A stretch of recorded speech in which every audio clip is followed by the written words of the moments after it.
Benvenuti in questo viaggio tra i capolavori della Pinacoteca Ambrosiana, dove ogni opera racconta una storia di bellezza, mistero e tradizione. Scopriamo insieme i segreti nascosti dietro ai grandi maestri dell'arte in un racconto che vi trasporterà direttamente nel cuore di Milano.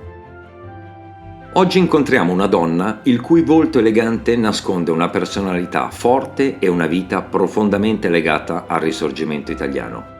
Giuseppina Negroni Prati Morosini, ritratta da Francesco Hayez. Il dipinto fu commissionato dal marito, il conte Alessandro, insieme al proprio ritratto. Nonostante la straordinaria qualità pittorica, le opere non ottennero un particolare consenso da parte della critica. Un giudizio che oggi può sorprendere, soprattutto osservando la sensibilità con cui Hayez riesce a restituire la presenza della protagonista. Soffermiamoci innanzitutto sul volto. La luce lo fa emergere con delicatezza, modellandone i lineamenti e attirando immediatamente il nostro sguardo. L'espressione è composta, ma non distante. Rivela sicurezza, intelligenza e una calma che sembra nascondere una grande determinazione. Anche il gesto della mano è studiato con estrema eleganza. Le dita, ornate da anelli, reggono un libro socchiuso. Non è un semplice accessorio.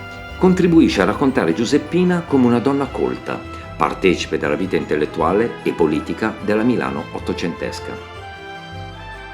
Per comprendere davvero questo ritratto, dobbiamo però andare oltre ciò che vediamo e conoscere la storia della sua protagonista.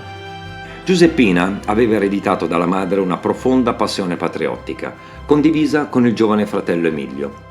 Durante le 5 giornate di Milano, nel marzo del 48, partecipò attivamente all'assistenza dei combattenti.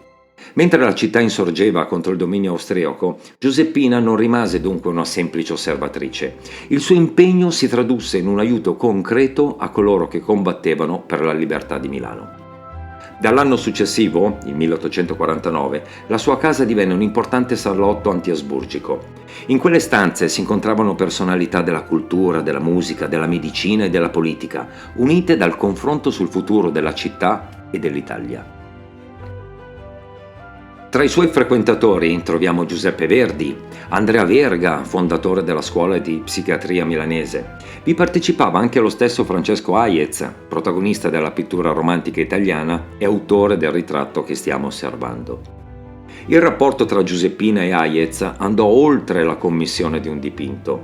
Fu proprio lei a raccogliere le memorie dell'artista, contribuendo a preservare la testimonianza personale.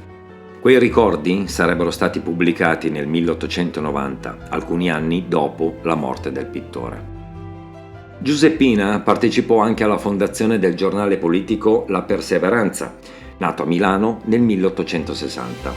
La sua attività mostra quanto il contributo femminile al Risorgimento non si sia limitato all'assistenza durante gli scontri, ma abbia coinvolto anche la circolazione delle idee, la cultura e l'informazione.